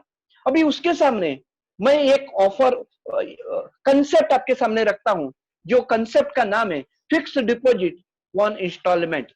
इसमें क्या बेनिफिट है मैं आपके सामने रखता हूं। आपको 25 लाख का जैसा लोग घर ईएमआई में लेते हैं, जैसा कार ईएमआई में लेते हैं, वैसा ये इंस्टॉलमेंट में मिलेगा, है ना। कार हम लोग लेते हैं ना इंस्टॉलमेंट में, घर इंस्टॉलमेंट लेते हैं ना, वैसा ये एफडी आपको इंस्टॉलमेंट में मिलेगा। मतलब 25 लाख का एफडी करने के लिए आपको 25 लाख की जरूरत नहीं है, आपको इंस्टॉलमेंट मिलेगा, जैसा घर के लिए कार के दिया वैसा वाला, है ना। ये इंस्टॉलमेंट हो गया। इंस्टॉलमेंट में आपको गवर्नमेंट का सब्सिडी मिलेगा, उसके लिए कुछ क्राइटेरिया में पास करना है, वो डिटेल में हम लोग बाद में बात करेंगे 1 to 1 में, लेकिन कुछ क्राइटेरिया में आप लोग पास करते हैं तो इसमें गवर्नमेंट का सब्सिडी मिलेगा, मतलब डिस्काउंट मिलेगा, इंस्टॉलमेंट में आपको डिस्काउंट मिलेगा। थर्ड पॉइंट है ना, लॉन्ग टर्म का मिलेगा आपको।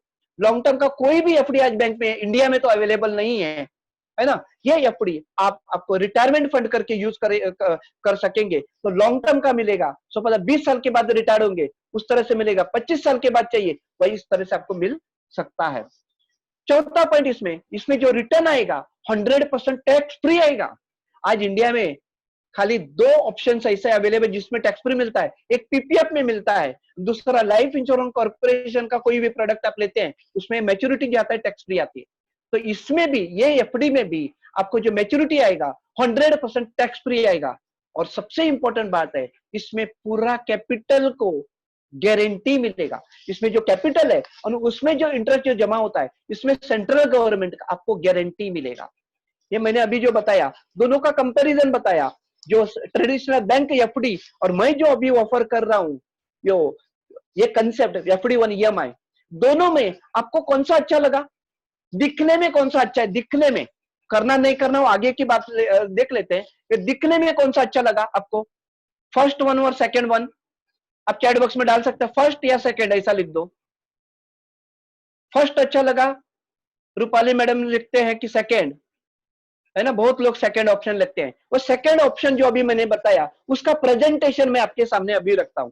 सपोज 25 लाख का एफडी मगर इंस्टॉलमेंट आपको मैं 15 साल का ऑफर करता हूं। इसमें और दो ऑप्शन अवेलेबल है, लेकिन टाइम के वजह से खाली एक ऑप्शन मैं आपके सामने रखता हूं।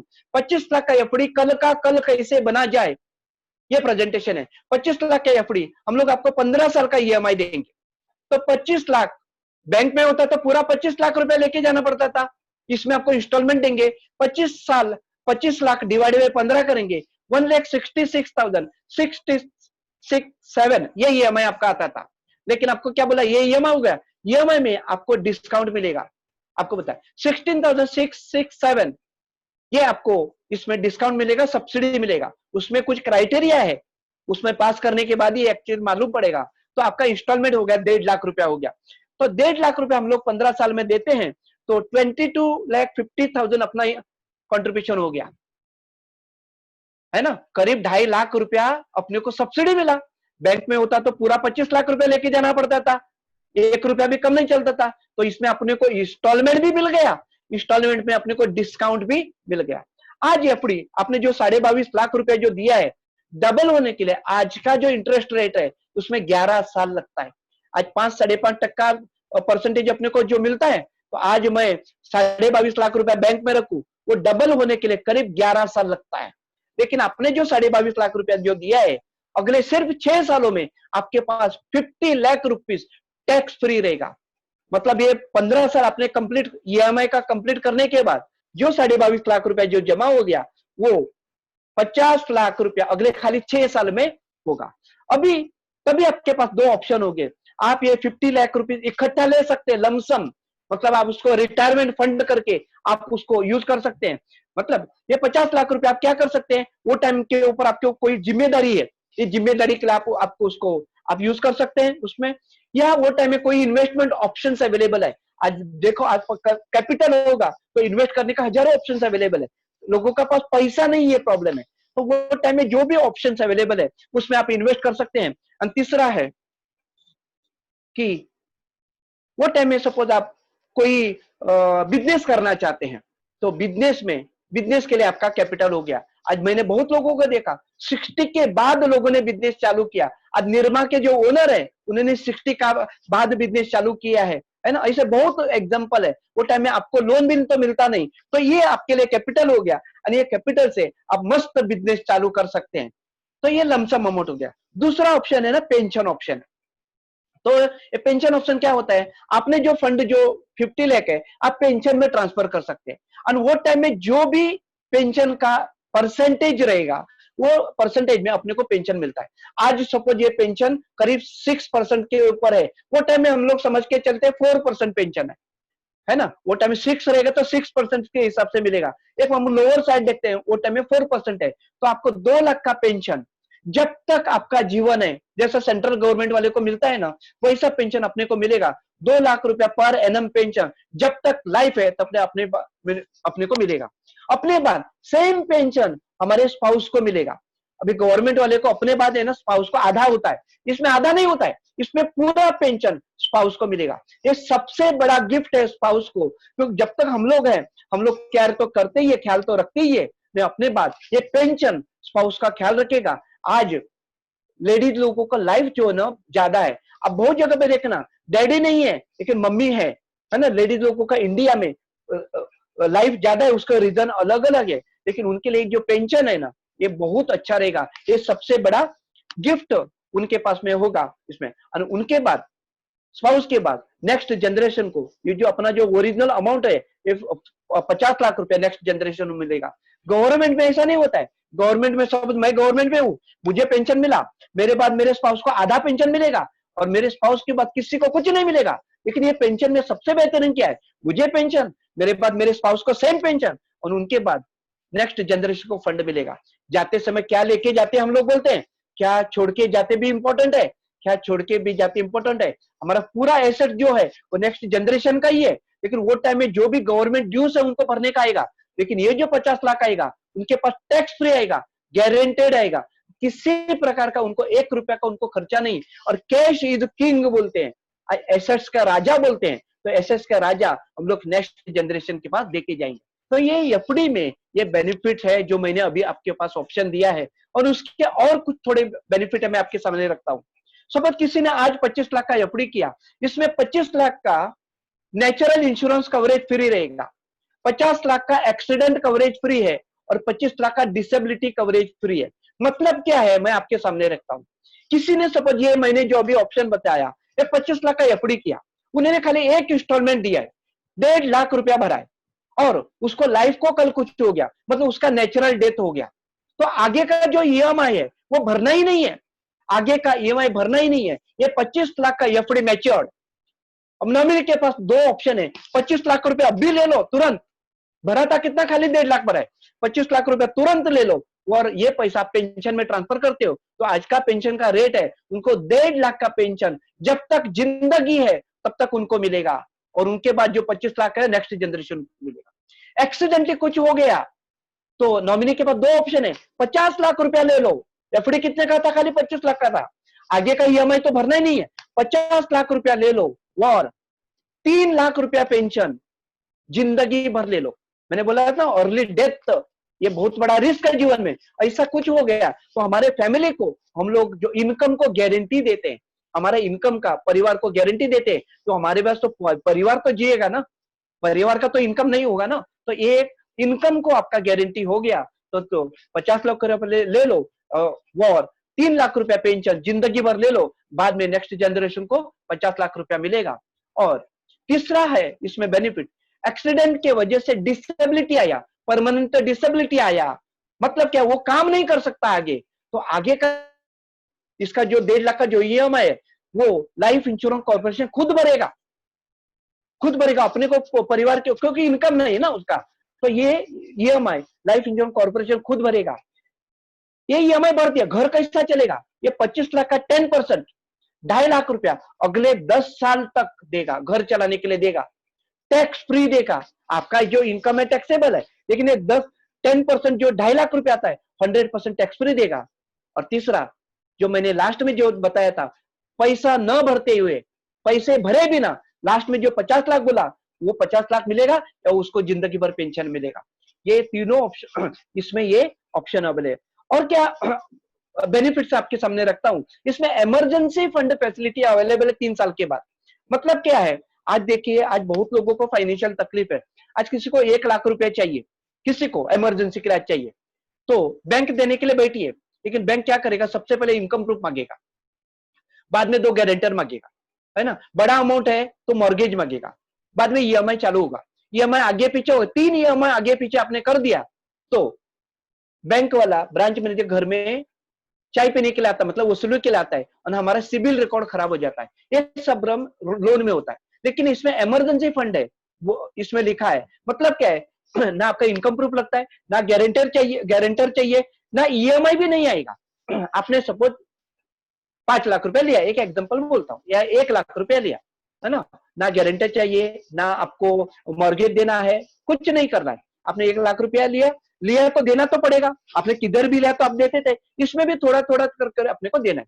लेकिन कोई रीजन से दे नहीं सकते हैं, कोई रीजन से दे नहीं सकते हैं, तो आगे जब भी आपके पास जब भी पैसा आएगा तभी उसमें से माइनस करके आपको दिया जाएगा, तो ये भी आपको माइनस करके दिया जाएगा। चौथा ऑप्शन है इसमें,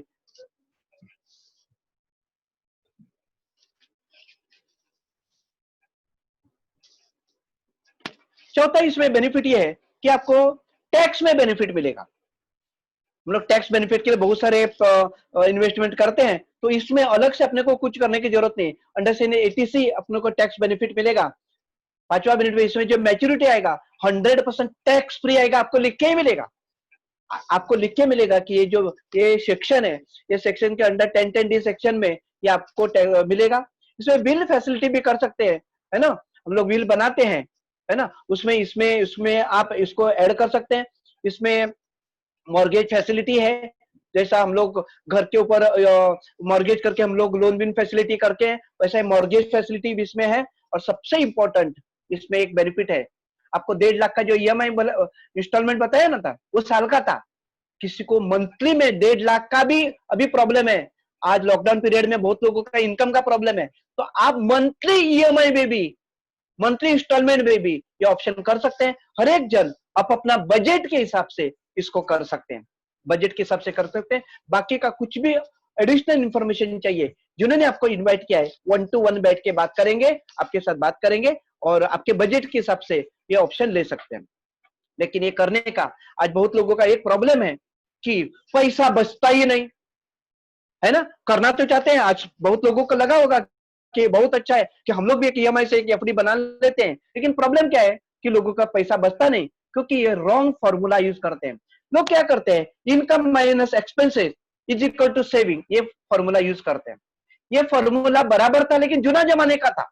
जुना जमाने में क्या होता था कि इनकम खर्चा बहुत ज्यादा नहीं होता था, लाइफस्टाइल के खर्चे नहीं होते थे, जितना जरूरी था उतना ही लोग खर्चा करते थे, तो लोगों को पैसा बचता था। लेकिन अभी क्या है, जैसा इनकम बढ़ता है खर्चा बढ़ाने की कोई जरूरत नहीं है, खर्चा ऑटोमेटिक बढ़ रहा है, खर्चा ऑटोमेटिक बढ़ रहा है। तो नया फॉर्मूला है income minus saving is equal to expenses. Income आने के बाद सबसे पहला सेविंग करना पड़ेगा, सबसे पहला बचत करना पड़ेगा और बाद में आपको खर्चा करना पड़ेगा। ये फॉर्मूला यूज करेगा तो ही हम लोग अपना रिटायरमेंट प्लानिंग आप अच्छी तरह कर सकते हैं, अच्छी तरह राजा जी से जी सकते हैं। लेकिन आज मैं मेरा प्रेजेंटेशन का लास्ट फॉर्मूला मैं आपको बताने जा रहा हूं। आज बहुत लोगों को फाइनेंशियल तकलीफ है ना, फाइनेंशियल तकलीफ दूर करने का एक फॉर्मूला मैं अभी बताने जा रहा हूं। और ये income minus saving is equal to expenses क्यों करने का, ये आपके सामने मैं रखता हूं। ये समझ के चलना, ये पैसा बोलेगा तो ना लक्ष्मी है ना। बहुत लोग है ना दिवाली के टाइम लक्ष्मी पूजा करते हैं। लक्ष्मी की पूजा क्यों करते हैं, कि वो लक्ष्मी आवे, टिके और बढ़े, इसके लिए लक्ष्मी की पूजा करते हैं। लेकिन मैं ये बोलता हूं, ये सिर्फ दिखावा है, ये सच पूजा नहीं है, ये सिर्फ दिखावा है। आप पैसे का बचत, ये रियल लक्ष्मी की पूजा है ना। लक्ष्मी क्या बोलते हुए कि आप तुम लोग अभी मुझे बचा लो, बाद में आपको बचा लूंगी, तुम लोग अभी मुझे उड़ा दो, बाद में आपको उड़ा दूंगी, ऐसा लक्ष्मी बोलती है। लक्ष्मी बहुत चंचल होती है, उसको राइट जगह नहीं करके दिया, वो दूसरे के पास निकल जाती है। और बहुत लोग बोलते हैं हमारे पास पैसे ही नहीं, ऐसा बहुत आपने सुना रहेगा, ऐसा लोग बोलते हैं हमारे पास में पैसे बचते ही नहीं, है ना। अमीर लोग अमीर बनते जा रहे हैं, गरीब लोग गरीब रहे। उसका रीजन क्या है, उसका रीजन क्या है, एक मैं आपको सामने रखता हूं। आज एक परिवार है, उसका इनकम है 25,000 और खर्चा है 30,000, ऐसा समझ के चलना, महंगाई इतना बढ़ गया है ना, उसका खर्चा 30,000 और कैसा भी करके एडजस्ट करके वो जी रहा है। उसके पास मैं पहुंचा, उसको मैं अच्छी तरह प्रेजेंटेशन आपको जो बताया वो प्रेजेंटेशन बताया उसको, और उसको बोला राजा आज से पैसा बचत कर लो। तो क्या बोलेगा, वो बोलेगा कि आपने बोला वो सब मुझे समझ में आया, लेकिन मेरा प्रॉब्लम है। मेरा प्रॉब्लम क्या है, मेरा इनकम खाली 25 है, खर्चा 30,000 है, कैसा भी करके मैं एडजस्ट करके जी रहा हूं, मेरे से कुछ भी बचत नहीं होगा, ऐसा वो बोलेगा। वो कुछ गलत बोल रहा है, वो तो सही बोल रहा है, लेकिन वो बोलता क्या है, मैं लक्ष्मी की पूजा नहीं कर सकता हूं, ऐसा बोलता है। क्योंकि पैसा बचाना ये रियल लक्ष्मी का पूजा था, लेकिन वो क्या बोलता है, मैं नहीं कर सकता हूं। इसके लिए लक्ष्मी हमेशा उनके ऊपर नाराज होती है। अमीर लोग देखो मंदिर में कम जाते होंगे, भगवान का नाम कम लेते होंगे, लेकिन उनके पास पैसा आता है। कैसे, वो पैसा आने के बाद सबसे पहला बचत करता है, बाकी का सब भगवान नाराज होंगे, नाम नहीं लेता है, मंदिर में नहीं आता करके। लक्ष्मी खुश होती है, लक्ष्मी खुश होती है कि वो लक्ष्मी का रियल पूजा करता है। पैसे का प्रॉब्लम सॉल्व करने का एक ही रास्ता है, लक्ष्मी की पूजा करना। और पूजा करना मतलब बचत करना, लेकिन वो स्टाइल से क्यों करना, income minus saving is equal to expense, ऐसा क्यों करने का, या वही लास्ट में बताने जा रहा हूं। आपके घर में कोई पूजा बीजा हुआ है, आपके घर में नहीं हुआ तो आपने कभी भी एक सत्यनारायण का पूजा बीजा होते हुए देखा है, उसमें भगवान को नैवेद्य रखते हैं, कभी रखते हैं, सब लोगों ने खाना पीना होने के बाद बचा खुचा रखते हैं, इस तरह से अभी जो आप देख लो इस तरह से नैवेद्य रखते हैं, कभी नहीं रखते। सबसे पहला नैवेद्य रखते हैं, है ना, खाना खाने से पहले सबसे पहला नैवेद्य रखते हैं हम लोग, है ना। लेकिन हम लोग लक्ष्मी का नैवेद्य कौन सा रखते हैं, लक्ष्मी का नैवेद्य कौन सा रखते हैं, income minus expenses is equal to saving, है ना। वो जो सेविंग है लक्ष्मी की पूजा है, लक्ष्मी का नैवेद्य है, लेकिन बचा कुचा रखते हैं हम लोग, ऐसा नहीं होना चाहिए।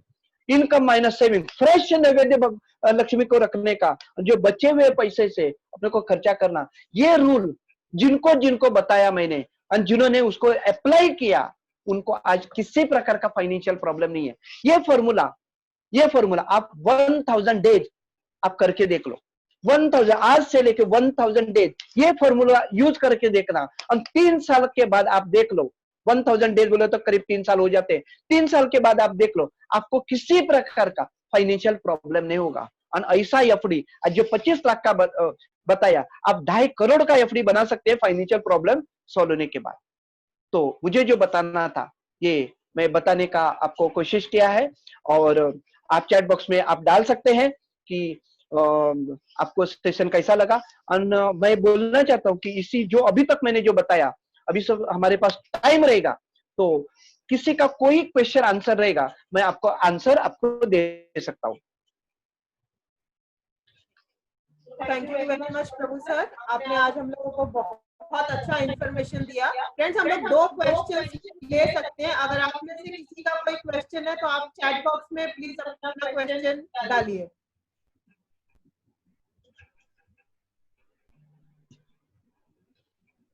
आज करीब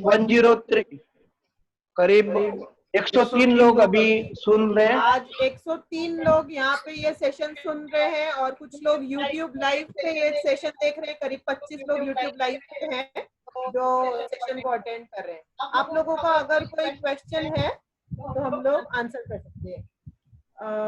What if we could not continue paying premiums? What if we could not continue paying premiums? कोई ये पूछ रहा है कि अगर हम लोग प्रीमियम्स भर ना पाए तो क्या होएगा? हाँ जी, क्वेश्चन क्या था? Realme 3 Pro, इन्होंने ये क्वेश्चन पूछा है कि अगर हम लोग प्रीमियम्स भर ना पाए तो क्या होगा? उसमें बहुत सारे फैसिलिटी है इसमें, तो कम से कम इसमें अपने को एक कमिटमेंट देना पड़ेगा। कोई भी कमिटमेंट फेल करता है तो उसका नुकसान होता है। आप घर बुक किया, घर का ईएमआई नहीं भरा, तो उसमें भी अपने को लॉस होता है ना। तो लेकिन इसमें ये अकाउंट 3 साल आपने ईएमआई बराबर दिया, तो इसमें आगे जाके किसी प्रकार का प्रॉब्लम नहीं है। ये सब फैसिलिटी इसमें अपने को मिनिमम 3 साल का कमिटमेंट करना पड़ेगा। इसका मतलब खाली 3 साल नहीं है, 3 साल के बाद कुछ फैसिलिटी है जिसके वजह से इसमें ये अकाउंट कभी बंद नहीं होगा। विद्या तावड़े जी वो पूछ रही है एफडी का नाम क्या है? ये कंसेप्ट का नाम है फिक्स्ड डिपॉजिट 1 ईएमआई, और बाकी का पूरा जो डिटेल है, जिन्होंने आपको इनवाइट किया है वो आपको डिटेल में उसके साथ में बात करेंगे। एक कंसेप्ट का नाम है फिक्स्ड डिपॉजिट 1 ईएमआई है, और ये लाइफ इंश्योरेंस कॉर्पोरेशन के थ्रू आप कर सकते हैं, और डिटेल में बात जिन्होंने आपको इनवाइट किया है वो आपके साथ करेंगे।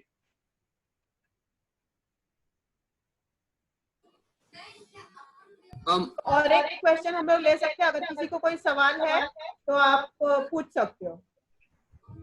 मोहन करके एक सवाल आया था पहले, मोहन करके जो उन्होंने एक सवाल पूछा है कि सर मुझे 17,000 सैलरी है, मैं आम आदमी हूँ और मेरे घर में 5 फैमिली मेंबर्स है, और उसमें से भी सैलरी अभी मुझे आधी आ रही है, तो मैं कैसे इसको प्लानिंग कर सकता हूँ? बोल रहे हैं कि उनका फाइनेंशियल प्लानिंग कराना। ठीक है, पहला गणेश जी ने जो सवाल पूछा, उसका मैं पहला आंसर देता हूं। आप म्यूट कर दीजिए। कि आपका इनकम कितना भी होने दो, आज कोई महीने का 10,000 कमाता है, कोई महीने का 5 लाख कमाता है, लेकिन फाइनेंशियल प्लानिंग का एक रूल है, ये रूल अप्लाई करेंगे तो फाइनेंशियल तकलीफ नहीं होगा। आपका जो इनकम है, आपका इनकम में से 30% आपको खर्चा करने के लिए अलाउड है। आपका इनकम जितना भी है, इनकम में से 30% आप खर्चा कर सकते हैं, 30% से आप ईएमआई भर सकते हैं। आपका कोई भी जो लोन बिल रहेगा उसका ईएमआई 30% से ज्यादा नहीं होना चाहिए। 10% आपको लाइफस्टाइल के लिए करना पड़ेगा, स्टाइल करना पड़ेगा, और 30% आपको कम से कम बचाना पड़ेगा। लेकिन 17,000 जो है, 17,000 में सब चीज, ये जो फॉर्मूला है आप यूज नहीं कर सकते पूरा, तो आप कम से कम 30% बचाना है। 30% आपको साइड में कर सकते हैं कि आपको देखना पड़ेगा। 30% साइड में कर दिया, बचे हुए पैसे से आपको सब चलाना पड़ेगा। और ये इनकम आपको कम रहेगा तो 17,000 का इनकम बढ़ाने के बारे में आपको सोचना पड़ेगा। आज है ना 17,000 का इनकम, वो 17 का 27,000 कैसा हो जाएगा, 27,000 तो 37,000 कैसा करने का, इधर दिमाग लगाना पड़ेगा। आज बॉम्बे में भगवान के एक आशीर्वाद है, जो दिल से काम करना चाहता है उसको किसी प्रकार का प्रॉब्लम नहीं है। मैं ये आपको लेक्चर नहीं दे रहा हूँ, ये सब ये हम लोग भी जीरो से ही इधर आए हुए हैं, ये सब चीज हम लोग ने किया। लेकिन बचत करने का आदत मैंने पहले से लगाया था, लक्ष्मी पूजा का आदत मैंने पहले से लगाया था। तो आप 17,000 में स्टार्ट कर दो 30%, 30% नहीं होता है तो 20% चालू कर दो, 20% नहीं होता तो 10% तो चालू कर दो। इसमें से जितना होता है उतना चालू करेंगे और बाद में जैसा इनकम बढ़ेगा आप 10 से 20, 20 से 30 आ सकते हैं और आपका प्लानिंग आप कर सकते हैं, ऐसा मुझे लगता है। नेक्स्ट क्वेश्चन क्या था?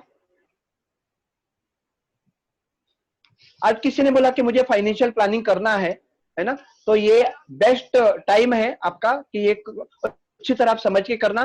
जिनको इन्वाइट किया है, जिन्होंने इन्वाइट किया है, आप उनको कांटेक्ट करना, वो आपको डिटेल में, क्योंकि आज जो आप लोग करीब 125 लोग बैठे हैं, हर एक का इनकम अलग है, हर एक का जिम्मेदारी अलग है ना, सबका एजुकेशन अलग है। तो फाइनेंस जो मैटर है ग्रुप में हम लोग नहीं बोल सकते, ग्रुप में हम लोग सिर्फ जानकारी दे सकते हैं, बाकी का फाइनेंस मैटर हमारा मुट्ठी में होना चाहिए, ऐसा मुझे लगता है। का सब चीज हम लोग वन बैठ के आपका सभी जैसा आपको एडवाइस करता है ना, हर एक का प्रॉब्लम अलग अलग हो हिसाब से उसको एडवाइस करता है, वैसा फाइनेंस का हम लोग आपको एडवाइस करेंगे। Any question? तो मेरा एक्चुअली टाइम जो था 8:15 बजे का था, बराबर 7 बजे है, तो मेरा टाइम हो गया है। और बाकी का कोई भी आपका सवाल का आप चैट बॉक्स में डाल दीजिए और वो हम लोग देख के जिन्होंने आपको इनवाइट किया है उसका पूरा आंसर आपको कर लेंगे। थैंक यू वेरी मच, आपने इतना अच्छी तरह आप मुझे सुन लिया। Thank you very much, thank you very much. तो thank you mister Prabhu Desai, thank you, आपने आज हम लोगों को इतना अच्छा इंफॉर्मेशन दिया इसके लिए। तो फ्रेंड्स, आज के सेशन में से हम लोगों को इतना समझ में आया कि जिस दिन हमारा एज 60 होएगा उस दिन हमारे पास में दो चीज होना चाहिए, एक लमसम कॉर्पस फंड होना चाहिए जो इमरजेंसी के टाइम पे काम आएगा, और एक लाइफ टाइम रेगुलर पेंशन होना चाहिए जो हर महीने की 1 तारीख को बैंक का शटर खुलेगा, हमको जीने के लिए लगने वाला पैसा है वो हमारे अकाउंट में आते रहना चाहिए, और ये अमाउंट हमारे अकाउंट में आते रहे, इसका तैयारी जितना कम एज से हम लोग शुरू करेंगे उतना ज्यादा अच्छा अपना रिटायरमेंट प्लानिंग हम लोग कर सकेंगे। तो मेरा आप लोगों से ये रिक्वेस्ट है कि आज आप जिन लोगों ने इधर इनवाइट किया है आप डेफिनेटली उनको कांटेक्ट करना और वो आपको मदद कर सकेंगे कि आप अपना रिटायरमेंट प्लानिंग किस हिसाब से अच्छे से करवा सकते हैं। Thank you very much Prabhu sir, thank you very much Ganesh sir जिन्होंने आज ये वेबिनार कोऑर्डिनेट करने के लिए हमारा मदद किया है। आप सब लोगों को भी थैंक यू कि आप लोग पूरा 1 घंटा इस सेशन में बने रहे। Thank you so much, thank you all.